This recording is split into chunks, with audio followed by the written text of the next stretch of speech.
La junta directiva, dice el decreto ley 1481, debe nombrar y la circular básica jurídica, perdón, 2 comités asesores. El comité de administración de riesgo de liquidez, por aquí tenemos algunos integrantes, el comité de evaluación de cartera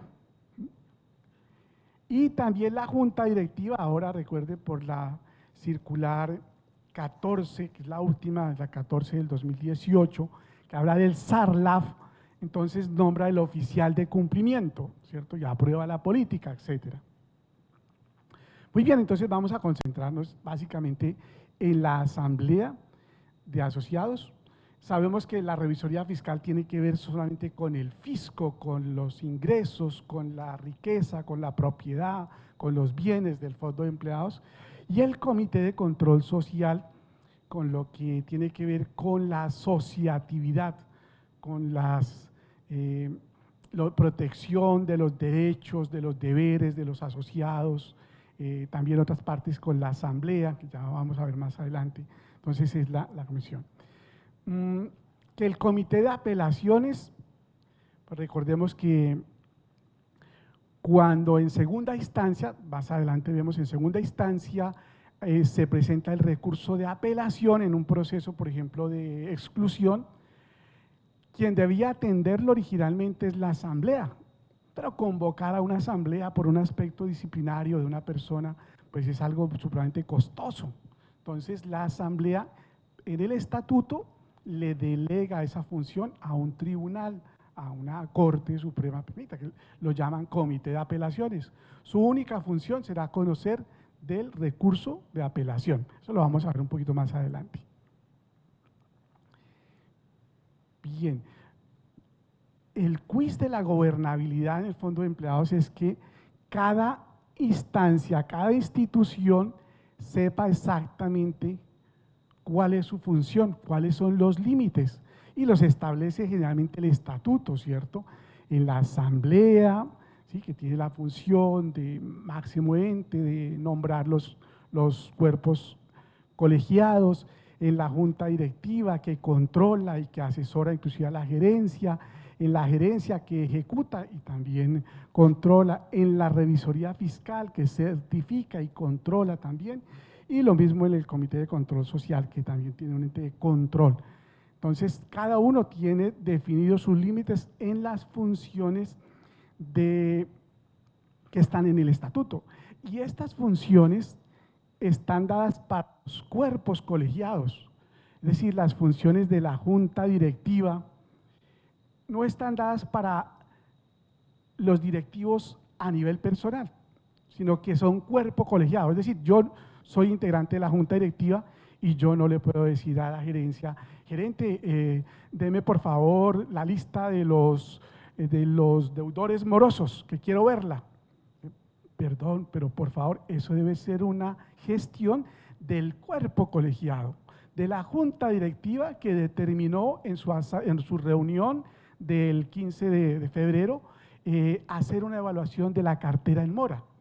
Entonces será el presidente quien tenga que escribirle a la gerencia, etcétera, y no iniciativas particulares, digamos así, muy loables, pero pueden desenfocarse de los directivos. Todo debe ser colegiado. Lo mismo el comité de control social.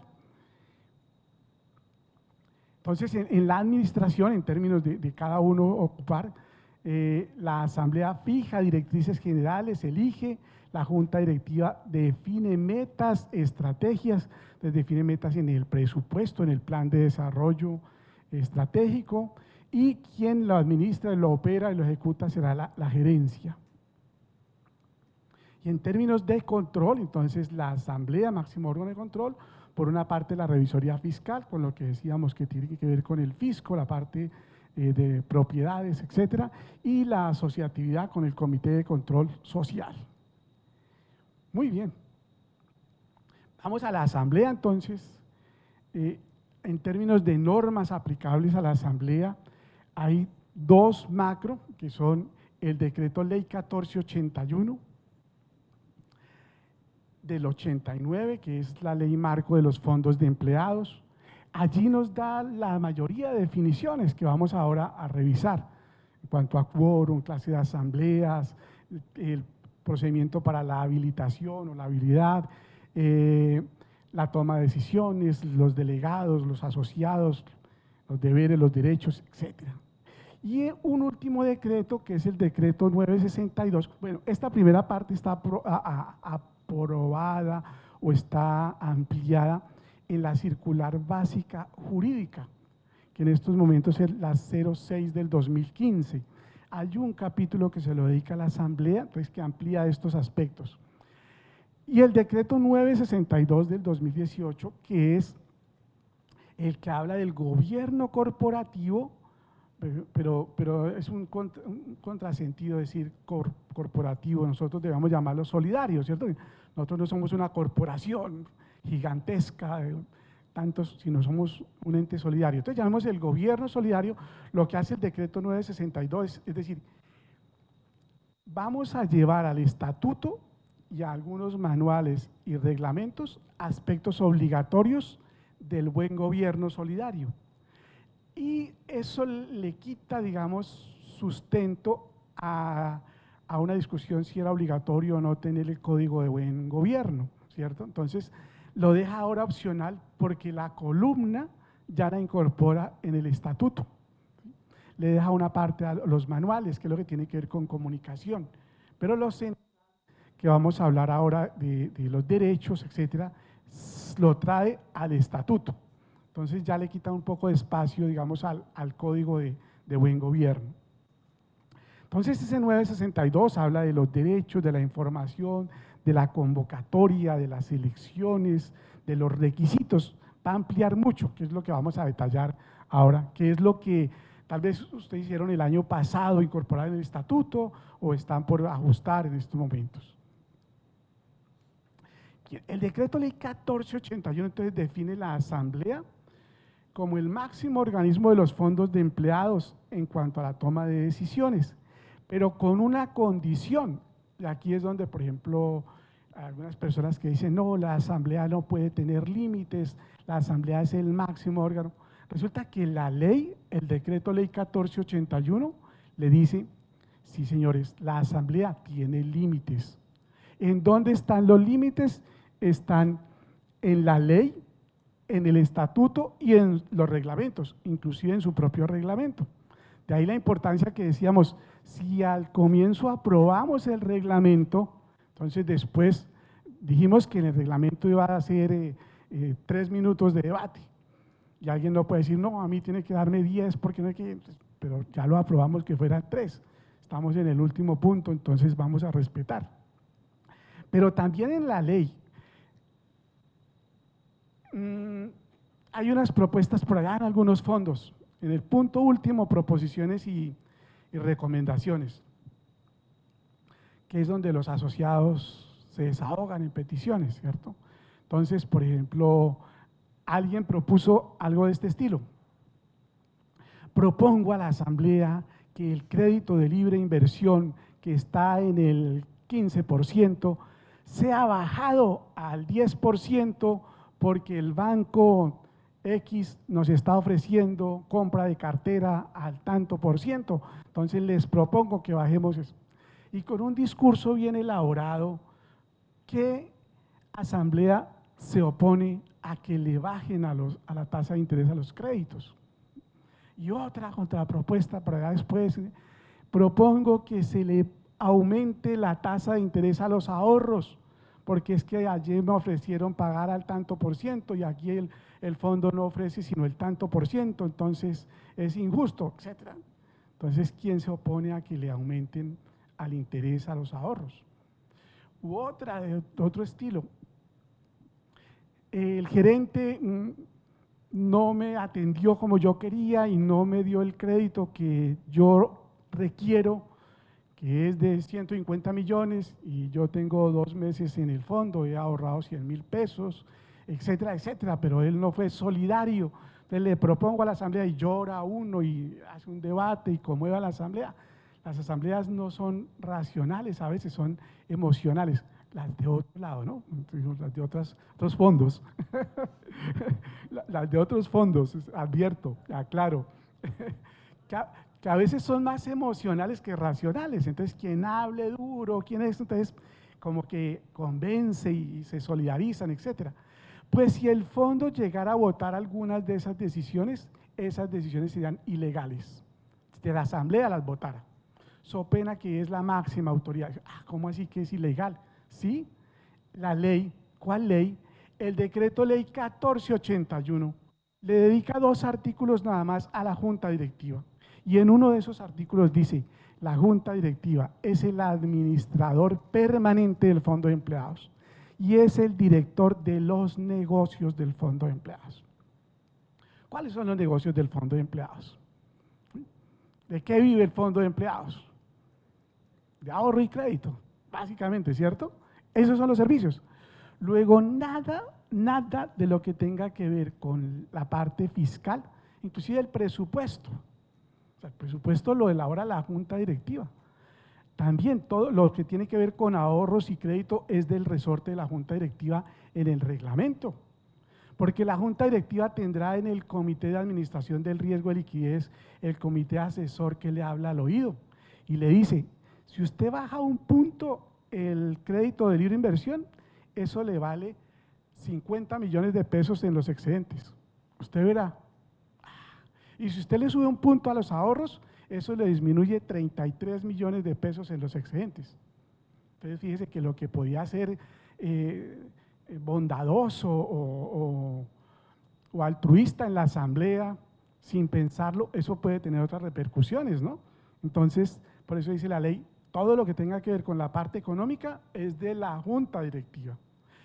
Que alguien puede sugerir que estudien, que evalúen, a ver si lo tienen a consideración, que hagan escenarios, que le pregunten al comité de administración de riesgo de liquidez si es bueno o no, etcétera. Eso ya es otro asunto, pero es una sugerencia, no es una imposición, no es una toma de decisión. Entonces, la asamblea tiene límites. La gerencia también dice el decreto ley 1481, quien lo nombra y en consecuencia quien lo puede remover es la junta directiva, no la asamblea. Si la asamblea, o sea, la asamblea no puede, como en el país, dar golpes de estado, ¿sí? Si quisiera remover al gerente, primero remueva a la junta directiva y esa junta directiva sí podrá removerlo, pero per se la asamblea no puede tomar, ¿cierto? Iría contra la ley, ¿cuál ley? El decreto ley 1481. Entonces, en ese sentido tiene límites, digámoslo, la asamblea, en los reglamentos, etcétera. La asamblea es la reunión debidamente convocada de asociados o de delegados, de asociados hábiles o de delegados elegidos por estos asociados. Por favor.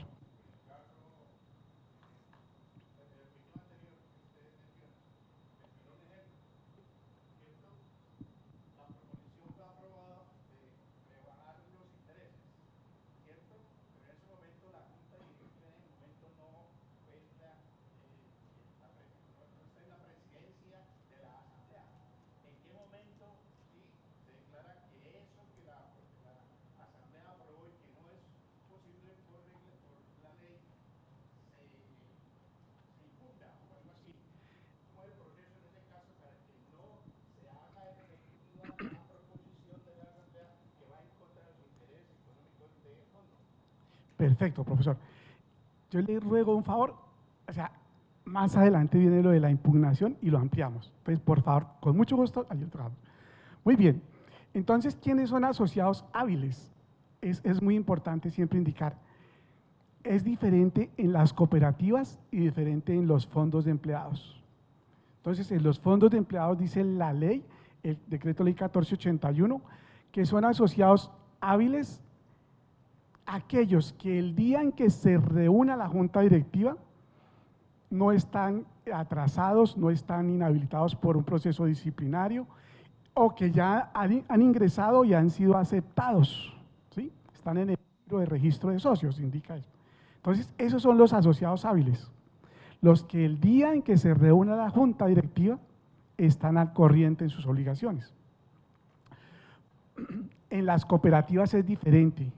Por ejemplo, en las cooperativas se puede reunir el 17 de febrero, se puede reunir el Consejo de Administración y dice, serán asociados hábiles para participar en la asamblea del 31 de marzo los que estén al corriente el 28 o 29 de febrero. O sea, puede ir más allá de la reunión, solo en las cooperativas, solo en las cooperativas. En los fondos de empleados no. El día en que se reúna la junta directiva, esa es la fecha de corte que se le pasa al Comité de Control Social para que verifique, para que publique la de los inhábiles, etcétera. Entonces, es muy importante esa fecha. Inclusive, antes había una sugerencia en la circular básica jurídica que ahora el decreto 962 la hace obligatoria. Con el ánimo, este decreto es como garantista, recordemos que es en defensa del constituyente primario, de los asociados, etcétera, ¿sí? Entonces, este decreto le dice a la junta directiva o a la administración, antes de la reunión de la junta directiva, envíele información a los asociados morosos, indicándole las fechas y cómo puede habilitarse antes de la reunión de junta directiva, ¿sí? Entonces hay que enviarle esa información a los asociados para que sepan cuándo se reúne la junta directiva, porque una vez se reúne la junta directiva no puede haber habilitaciones, o las puede haber solo por excepción, por errores. Ese día, el día en que se reunió la junta, se dijeron que habían 25 asociados inhábiles, y resulta que cuando se publicó la lista, uno de esos asociados puede indicar, yo no soy inhábil, yo consigné el 13 en el horario nocturno del banco, etcétera, entonces no estoy inhábil. Ah, listo, sí, qué pena, era que no había llegado esa información, etcétera, no se había conciliado. Pero no porque pagó después, sino porque hubo un error en la toma de decisiones o en la verificación de antes. Entonces es muy importante en torno a la habilitación, ¿sí? Las asambleas, dos tipos de asambleas que conocemos usualmente. Sí, señor, por favor.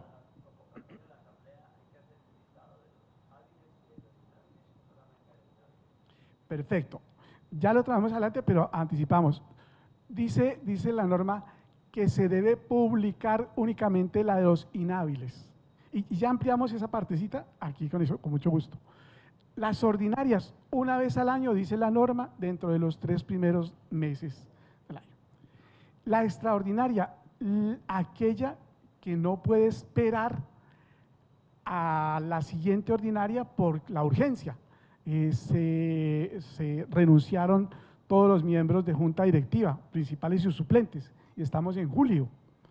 Renunció la revisoría fiscal principal y suplente, renunció el comité de control social principal y suplente, etcétera, etcétera. Otro hecho grave que considera que se debe tomar por toda la asamblea la información. Entonces no puede esperar hasta la siguiente ordinaria, tenemos que convocarla extraordinaria.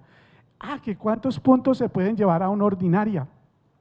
No hay problema, dice, si vamos a tocar 3 puntos, son los que estén en el orden del día, inclusive los que se deriven inmediatamente de estos, que se convocaron en el orden del día, ¿sí?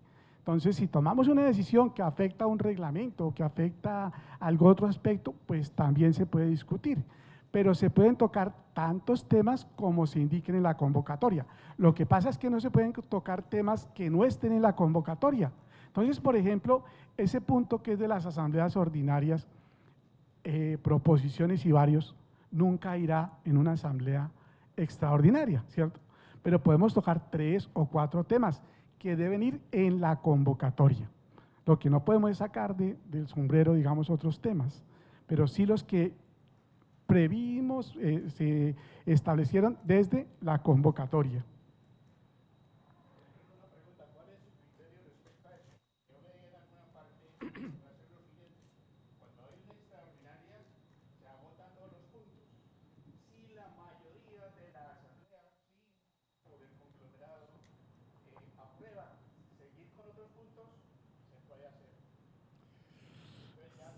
Sí, sí, sí, sí, sí, pero volvemos, digamos que si somos exegéticos con la norma solamente dice eso, la norma, dice, solamente se pueden, exactamente, solamente se pueden, dice, perdón, no podrán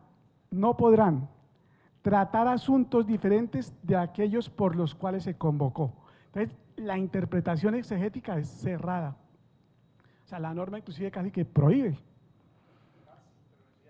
Sí. Perfecto.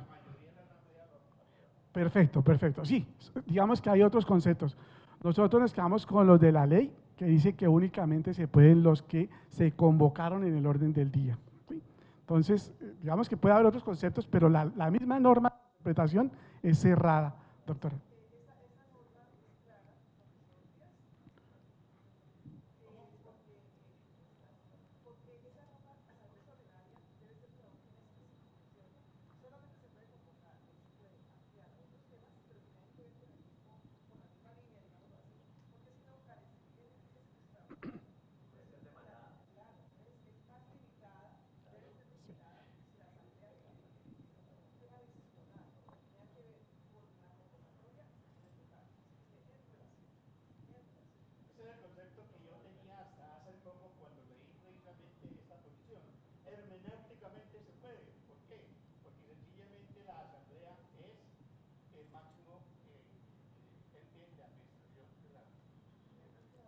Listo, doctor, perfecto.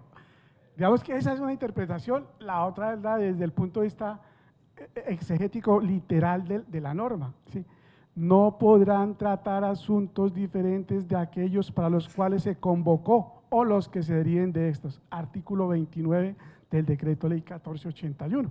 Entonces, digamos que es respetable, pero alguien podría entonces, lo que vamos a ver con posterioridad, digamos que si no le pareció, etcétera, podría demandar o podría, digamos, tomar otras acciones. Pero son interpretaciones, doctor, y hay muchas de pronto que alguien puede decir, no, etcétera, pero nosotros nos quedamos, preferimos la conservadora de apego a la norma, porque esta es la ley, así dice, esta es transcripción exacta del artículo 29 del 1481.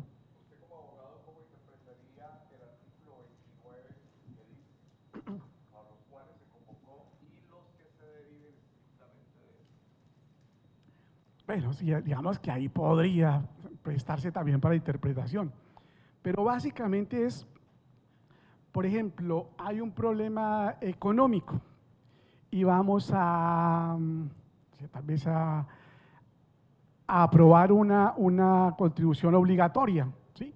Entonces, eso posiblemente tenga una repercusión en el reglamento de ahorros, ¿sí? Mira, esta tendrá que ser una contribución obligatoria, pero no se tomará en cuenta para el pago de excedentes o de revalorización de aportes de este año.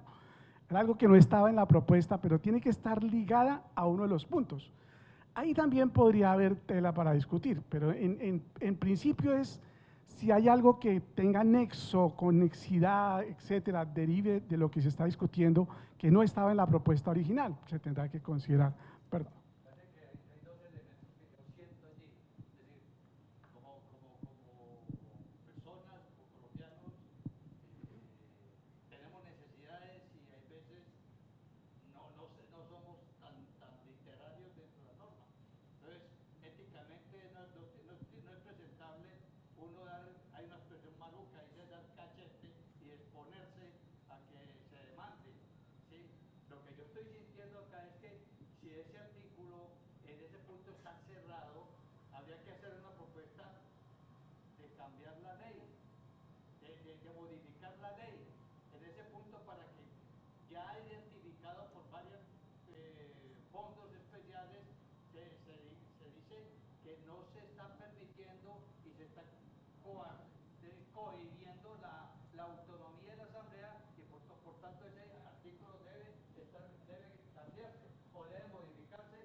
Perfecto, pues volvemos a lo que decíamos antes, que la asamblea sí tiene límites, que la asamblea en teoría es el máximo órgano, ¿cierto?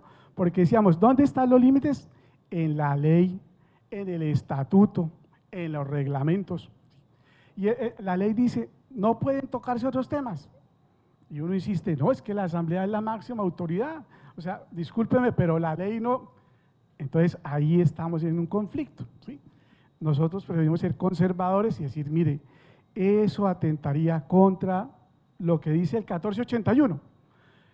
Es posible que se reúnan, que se haga a nivel deliberativo, informativo, pero no hace parte de la esencia de la convocatoria del acta, de la asamblea, porque dice la norma, solo, no se podrán, es que es más, si era solamente se puede tratar, pero es prohibitiva, no se pueden tocar otros temas de los que se convocó y los que directamente se dieron. Bueno, parece que tenemos problema con la luz, pero ¿se fue la luz o algo?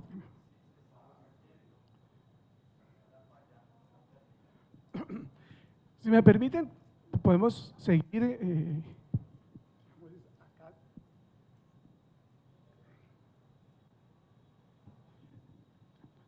Vamos a hacer algún break en algún momento. Tranquilos. Pero no sé si dependemos de alguna otra logística. Bueno, vamos a continuar entonces. Estábamos en los tipos de asamblea, ¿cierto? Entonces decíamos que asamblea ordinaria, extraordinaria. Ahora hay una clasificación por los asistentes. Entonces asisten a las asambleas o asociados o delegados, ¿cierto? Según los asistentes. Según el modo de celebración, puede ser presencial o no presencial. La normal que conocemos es la donde estamos presentes, pero ahorita hablamos de la no presencial, ¿sí? Y según el periodo de celebración, la que hablábamos, ordinaria, extraordinaria, e inclusive podemos tomar otra que es extemporánea. ¿Cuándo se da una asamblea extemporánea? Cuando se convoca una ordinaria para que cumpla la agenda de la ordinaria, por ejemplo, para el 31 de marzo. Y imaginemos que es en la Universidad Pedagógica de Bogotá, ¿cierto? Y ese 31 de marzo los muchachos amanecieron un poquito alterados, y ustedes saben lo que pasa en la Pedagógica en Bogotá, ¿cierto? Entonces eran las instalaciones de la Pedagógica a las 5 de la tarde y los muchachos estuvieron traviesos y entonces no se pudo realizar la asamblea el 31 de marzo. Entonces cuando pasa abril ya se convierte en extemporánea, fuera de tiempo. Es aquella asamblea que cumple la agenda de la ordinaria, pero fuera del tiempo, ¿sí? Entonces, fuera de marzo, tocó pasarla a abril, ¿sí? Esa sería la extemporánea. Bien, entonces, en la asamblea de asociados solo participan, ya habíamos indicado, los asociados hábiles. ¿Cuál es el quórum en las asambleas de asociados? Entonces, el quórum es el 1481. A la hora que se… quórum, establecemos quórum como el número mínimo, ¿cierto? El número mínimo de personas que se requieren para que las decisiones sean válidas, las decisiones para iniciar y que las decisiones de la asamblea sean válidas. Entonces, en las asambleas de asociados, tiene una diferencia de la asamblea de delegados. En la asamblea de asociados, el quórum se da a la hora de la convocatoria, debe estar presente por lo menos la mitad más uno de los convocados. Si no está ese número presente, se puede esperar una hora. Si dentro de la hora se completa, se inicia. Pero si a la hora no se ha completado ese número, se puede iniciar válidamente la asamblea de asociados con un número superior al 10% de los asociados convocados. O sea que sí se puede celebrar desde el 10% para adelante esa asamblea de asociados. Ahora, la asamblea de asociados tiene también una característica y es la representación. Allá, si un asociado no puede asistir por una causa justificable, le puede dar poder a otro asociado para que lo represente. El número de asociados que puede representar un asociado o llevar el número de poderes no está determinado en la ley, lo determina el estatuto. Entonces es posible que el estatuto diga, puede llevar 1, 3, 5, el 1%, el 3%, bueno, lo que considere el estatuto, entonces puede llevar ese número de poderes. Y esos poderes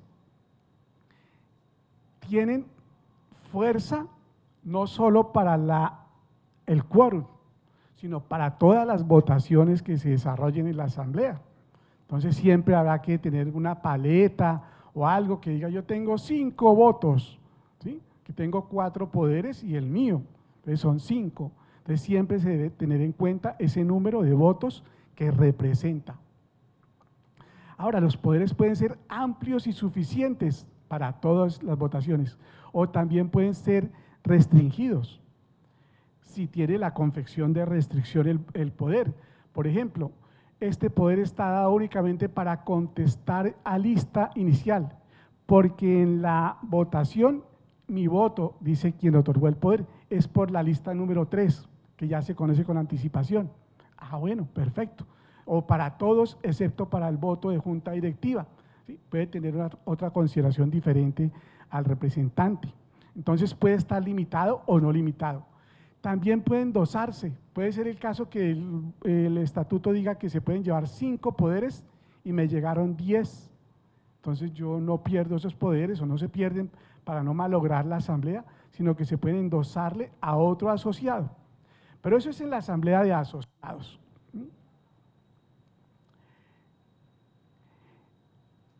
Listo, en la asamblea de delegados no hay representación, no hay representación. El delegado asiste, el delegado tiene un solo voto y el delegado no podrá a su vez delegar en otra persona la representación.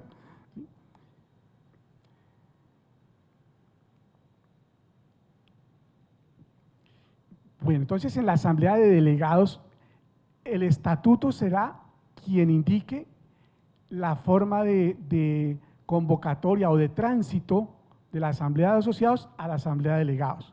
Es posible que diga solamente estará en cabeza de la junta directiva, en autonomía de la junta directiva, cuando lo considere que es dificultosa, onerosa, etcétera, convocar la asamblea de delegados. O hay otros que es automático, dice, si el fondo de empleados llega a pasar del número de 500, por ejemplo, entonces ya se transforma en asamblea de delegados y va más allá, inclusive algunos, y se elegirá un asociado un delegado por tantos asociados. Entonces es el estatuto, digamos, el que da la orientación. La mayoría le dejan a la junta directiva la autonomía, inclusive para que reglamente. Entonces la junta tiene que establecer el día en que convoca, el reglamento también de la elección de delegados. Y ahí habrán tiempos que se tienen que surtir. Por lo menos unos 4 tiempos se tienen que surgir en el reglamento de la asamblea de delegados. Primero, el día, la forma, el lugar, los requisitos en que se tienen que inscribir. Entonces, se reunió el 10 de enero para convocar el 31 de marzo y ahí también aprueba el reglamento de elección de delegados y dirá, entonces se tendrán que inscribir antes del 30 de enero en la oficina principal o por correo electrónico, enviando tales documentos anexos, etcétera. Ese será lo primero. Habrá una segunda que es la fecha de publicación de los postulados habilitados. Si el estatuto establece algunos requisitos para ser delegado, entonces, por ejemplo, tener tantas horas en economía solidaria, por decir algo. Entonces, debió inscribirse y debió anexar el certificado. Se tendrán varios días para verificar los requisitos y se publicará entonces en la segunda fecha los asociados postulados habilitados. Es posible que algunos se hayan quedado ya en ese primer filtro. La tercera será entonces la fecha de elecciones y la forma de las elecciones. Serán por el correo electrónico, serán presenciales, tal día, de tal hora, en la sede del fondo o en cada una de las sedes, facultades, por decir algo, etcétera. Entonces esa es la tercera fecha. Y la cuarta, ya después del escrutinio, entonces se publicará el listado final de delegados electos, ¿sí? La Junta también ha debido indicar cuáles son las zonas electorales, ¿sí? Será por facultades, será por ciudades, dependiendo de las particularidades de cada fondo. Entonces indicará cuáles son las zonas electorales y de esa manera se lleva a cabo entonces la elección. Entonces vamos a tomar un descanso, entonces en 15 minuticos nos volvemos a… Profesor, perdónenme un segundito, por favor.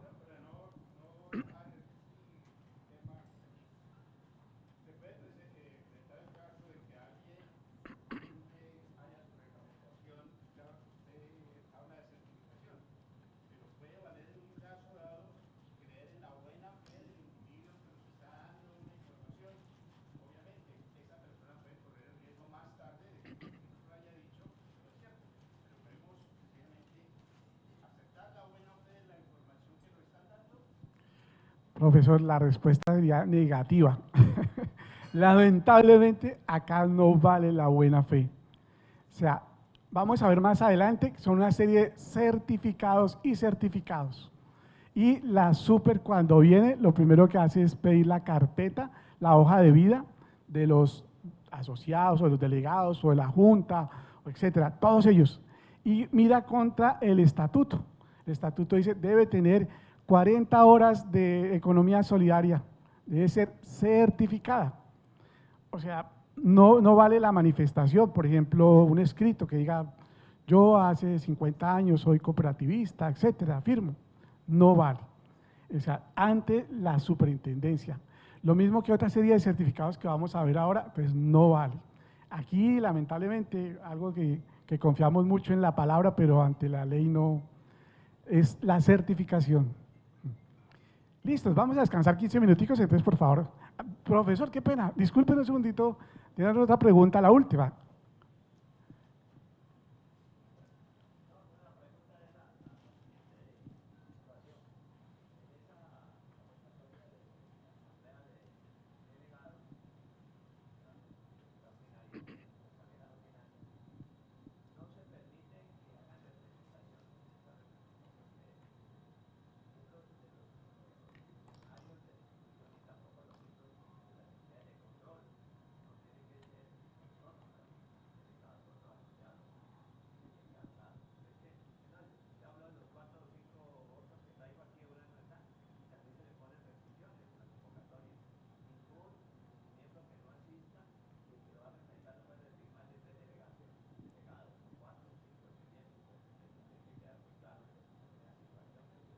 Sí, señor, perfecto. Y esa era en la de asociados. Y en la de delegados, inclusive también para los miembros de junta directiva, comité de control social, cuerpos colegiados, tampoco pondrá delegar en nadie su participación. Todos tienen que ir personalmente. En la de delegados no se puede representar. En la de asociados, sí, de acuerdo a lo que diga el estatuto, en el número de votos, de poderes, etcétera. Bueno, ahora sí, continuamos entonces en 15 minuticos. Muchísimas gracias. Ahora que nos quedan algunos asunticos todavía. ¿Vamos hasta qué hora? ¿Hasta las 2? No, hasta las 12. No, qué pena, no, qué pena. Pues vamos a correr un poquito. Sí, entonces lamentablemente no alcanza a arrancar el videobin, lamentablemente. Vamos a seguir.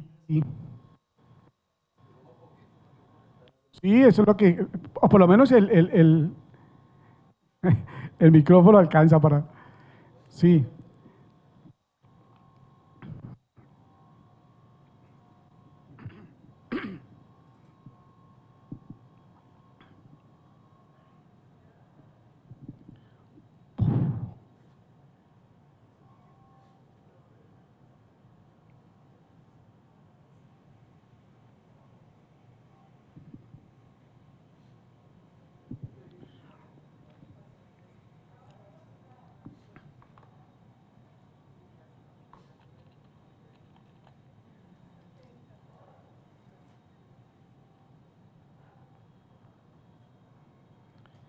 En adelante, si alguien pregunta y no alcanzamos a llevar el micrófono, Yo repetiré la pregunta para el audio, entonces que quede ahí y le haremos respuesta.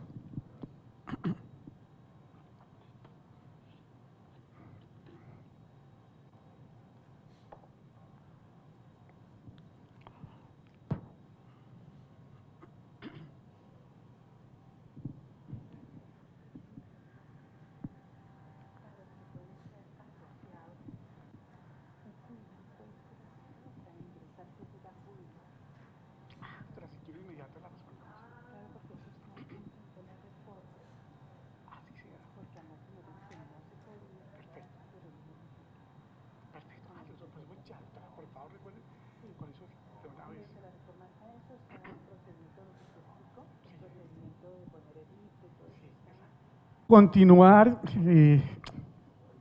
por favor, la invitación a las personas que están afuera.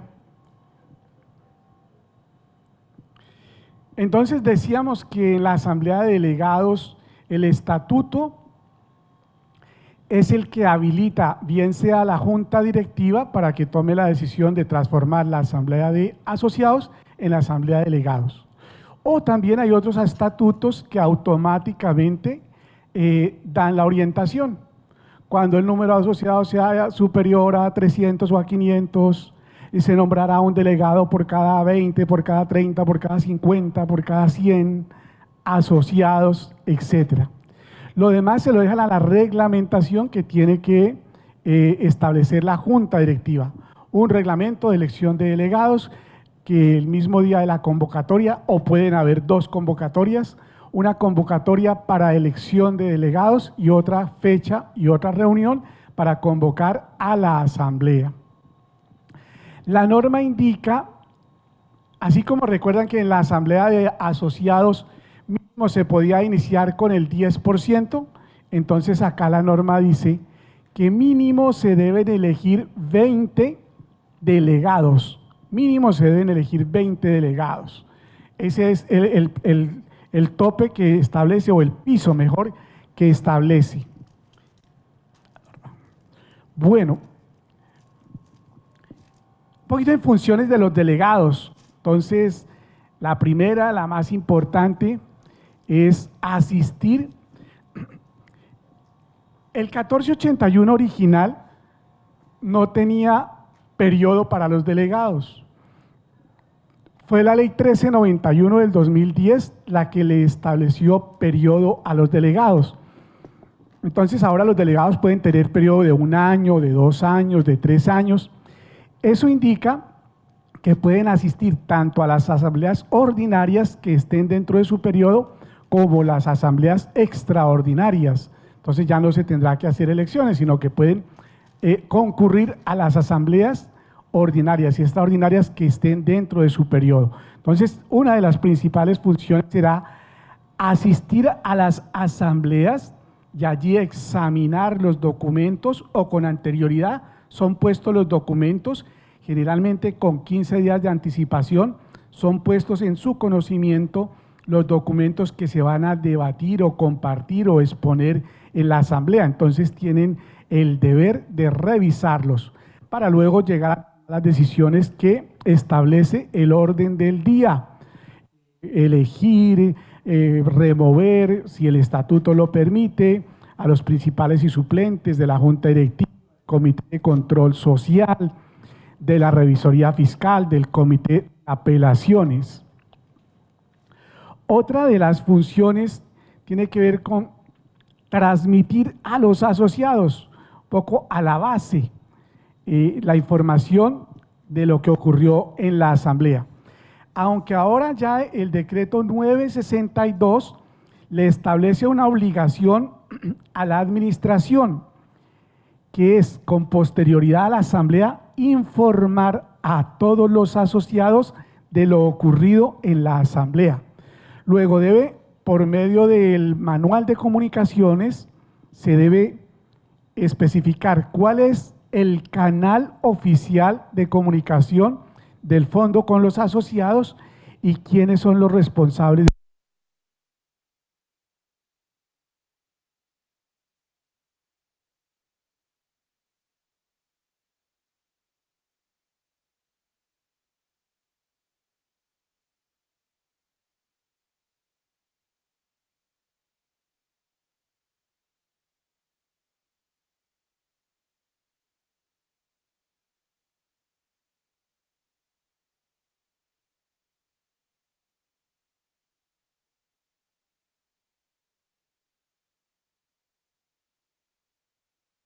su lapso de periodo, entonces motivar o servir de nexo entre el fondo de empleados y los asociados para motivar la ampliación de la base. En la asamblea, entonces, ejercer el derecho al voto, que no podrá ser delegado, como lo indicábamos, para ningún efecto. Entonces, resumimos, 20 delegados, sus funciones están contempladas en el estatuto y el quórum. Entonces, aquí vamos a hablar. El quórum para iniciar la asamblea es la presencia de por lo menos el 50% de los delegados, el 50% de los delegados electos. ¿Será que?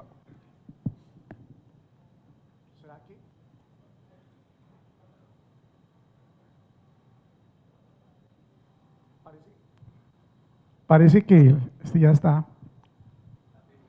Sí. Entonces, para iniciar la asamblea, el 50% de los delegados electos.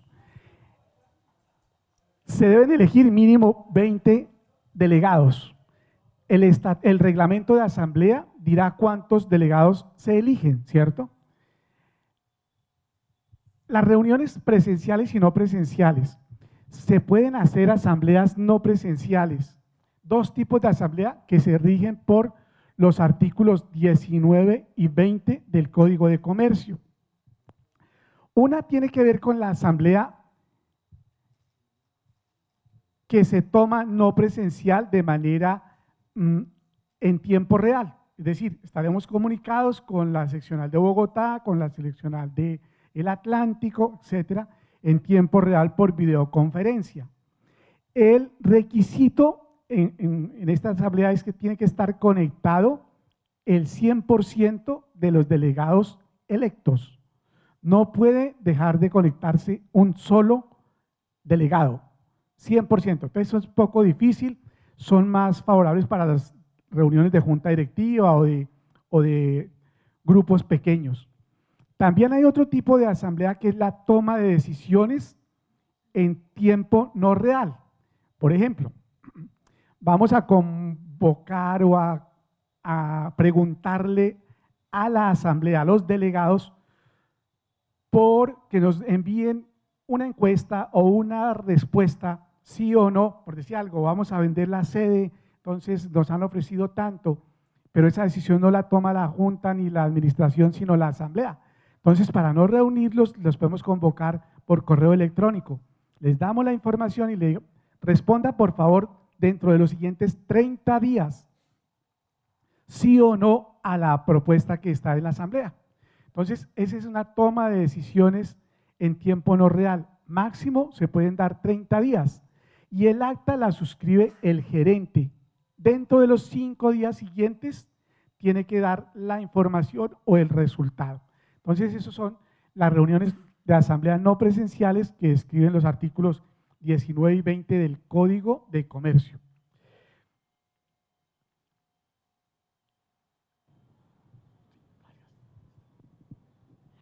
Bueno, entonces hablamos de la convocatoria para la asamblea. El día en que se reúne la junta directiva para convocar, antes del 962 eran 4 requisitos obligatorios, ahora son 6. Establecer la hora, la fecha, el lugar y el orden del día, 4. Ahora tienen que adicionarle 2, que es, va a haber elecciones, entonces se tiene que indicar los requisitos para acceder a los órganos que va a elegir la asamblea. Si va a haber reunión de junta directiva, entonces debe establecer o de junta directiva, comité de control social, comité de apelaciones y revisoría fiscal, deben en la convocatoria o en anexo de la convocatoria indicarse los requisitos que el estatuto requiere para acceder a esos órganos y la forma de votación. Entonces ya no podemos dentro de la asamblea decir, mira, hay 3 formas de votación, ¿cuál escogen o eligen? No, la Junta ya elige con anticipación y si requiere de reglamentación, entonces emitirá una reglamentación de elecciones o de postulaciones por los tiempos, ¿cierto? Porque Las postulaciones tienen que darse antes de la asamblea. Ya no sé si se haría aquí así, que se daban dentro de la asamblea, se daba un tiempo para hacer las planchas, para ajustarlas, etc. Todo esto ahora debe ser previo a la asamblea. Las postulaciones, las planchas y un candidato, un delegado, no puede postularse a más de un cargo. O sea, ya no es como antes que primero se va a dar la elección de junta directiva, me postulé y como me quemé, entonces me voy a postular a comité de control social y como también me quemé en esa elección, entonces me postulo para comité de apelaciones, en algo a ver si le pego. Entonces, no, ahora solamente tiene que postularse a un cargo. Mi perfil es ser miembro de junta directiva, luego solo me puedo postular a junta directiva antes de la asamblea. Antes de la asamblea deben aparecer ya las listas o las planchas postuladas. Entonces, esos son los requisitos. Luego, en la reunión de junta directiva se debe verificar la anticipación, se debe verificar que los integrantes de la junta directiva sean quienes están en la Cámara de Comercio, se debe aprobar el reglamento de elección de delegados, se debe aprobar el informe de gestión que se va a presentar, el proyecto de distribución de excedentes. O sea, desde la junta directiva se va a ir afinando todos los aspectos que tienen que ver con la asamblea. La asamblea antes podía permitirse menos de 15 días, ahora con el 962 son por lo menos con 15 días de anticipación que se hace la convocatoria a la asamblea. Pero hay un decir de nosotros que 15 son 17 para no equivocarnos, que no se toma en cuenta el día en que se reunió la junta directiva, ese no se cuenta, es a partir del día siguiente, y tampoco se toma en cuenta el día de la asamblea. Y los 15 son intermedios para la toma de decisiones. La convocatoria debe emitirse por el medio que está indicado en el estatuto. A veces decimos, nosotros le enviamos por correo electrónico, le enviamos una comunicación a todos los delegados y resulta que el estatuto dice que se convocará por 5 avisos colocados en las oficinas del Fondo de Empleados. Entonces, debemos cumplir por lo menos con la que está en el estatuto. No interesa si adicionamos otras, pero no debemos olvidar la que está en el estatuto. Una certificación. Los postulados deben certificar que conocen las funciones y prohibiciones legales y estatutarias que competen con el órgano al cual se postulan. Entonces deben conocer el estatuto y deben conocer las funciones con certificación del Comité de Control Social, de la Junta Directiva, del Comité de Apelaciones, etc.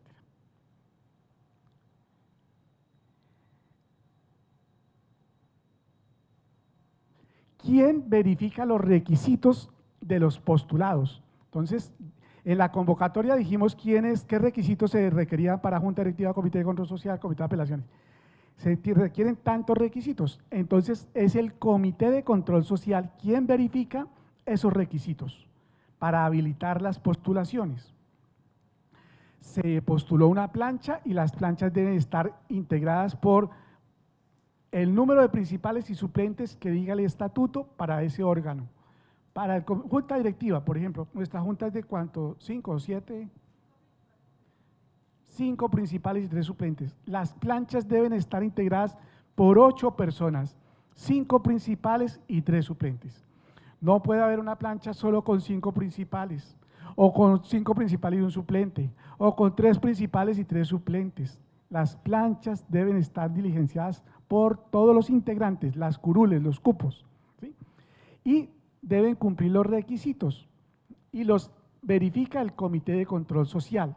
Luego eso tiene que ser con tiempo que la Junta Directiva reglamentará, un reglamento de elecciones, para mirar cuándo se inscriben y cuándo se verifican los documentos y cuándo se publica si hay alguno inhabilitado para que lo habiliten, lo modifiquen, etcétera. Entonces, esa parte debe estar en un reglamento.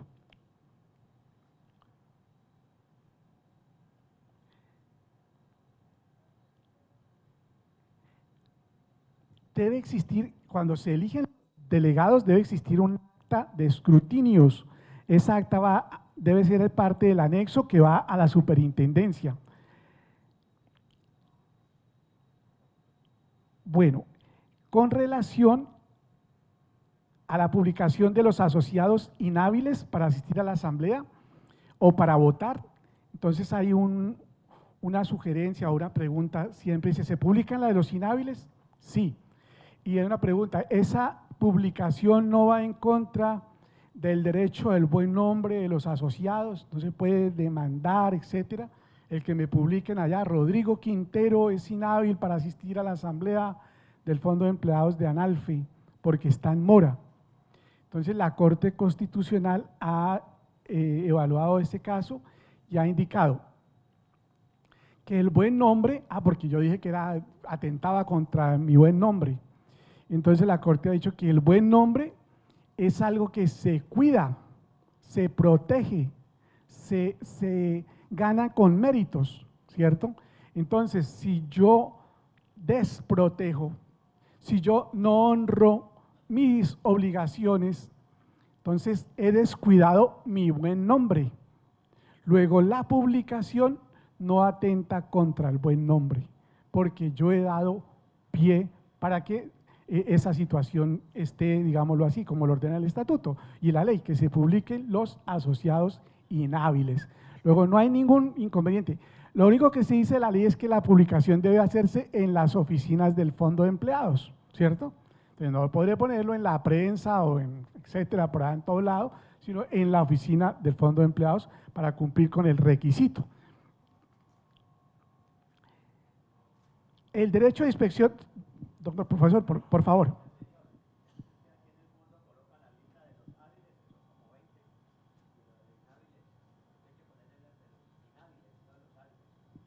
Perfecto, sí señor, eso es lo que dice la norma. Sí. Exacto. Ahora, las condiciones de los asociados y de los delegados se deben mantener desde el inicio siempre, ¿sí? Luego, entonces, si alguien cae en habilidad, o lo mismo para los integrantes de junta directiva, comité de control social, etcétera. Si, por ejemplo, una de las condiciones es no estar reportado en las centrales de riesgo, una de las condiciones para inscribirse, esa condición se debe mantener siempre. Si llega a estar en algún momento de su periodo reportado en las listas de las centrales de riesgo, entonces sería una causal de inhabilidad, tiene que retirarlo de la junta directiva por ese motivo. El derecho de inspección, es el que decíamos, tienen todos los asociados y con más veras los delegados para que 15 días antes de la asamblea se publiquen en el Fondo de Empleados o se mantengan todos los documentos que se van a llevar a la asamblea. Los documentos son los que se van a poner a disposición de la asamblea. No puedo yo solicitar los balances del año 2000 o 1990, etcétera. No, son los documentos que se van a llevar, todo lo que tiene que ver con el estado de resultados, con el balance, con el informe de gestión que se va a llevar a la asamblea.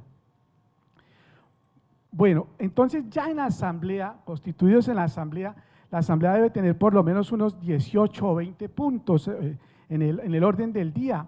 Instalación de la asamblea, actos protocolarios, verificación del quórum, nombramiento de los dignatarios de la asamblea, presidente, vicepresidente, secretario, lectura de la comisión de aprobación del acta anterior. Recordemos que esa comisión siempre debe nombrarse, una comisión de revisión y aprobación del acta. No sé si ustedes, todos son muy jóvenes, no recuerdan hace mucho tiempo que en las asambleas uno de los primeros puntos era lectura y aprobación del orden del día, perdón, el acta de la asamblea anterior. Y una acta tiene 70, 80 hojas, entonces ahí pues como que se desbarataba el quórum, y ahorita hablamos de esa parte. Entonces la circular básica jurídica dijo, en adelante se nombrará una comisión por parte de la asamblea para verificar y aprobar el acta. Y solamente en la siguiente asamblea se leerá el acta de esa comisión, que son 4 renglones, ¿cierto? Sí, nosotros revisamos el acta y la encontramos ajustada, en consecuencia la aprobamos, firmamos, etc. Entonces, esa es. Lectura del informe de la Comisión de Aprobación y el acta. Señor. La sugerencia es que sean de 3 como mínimo, ¿cierto?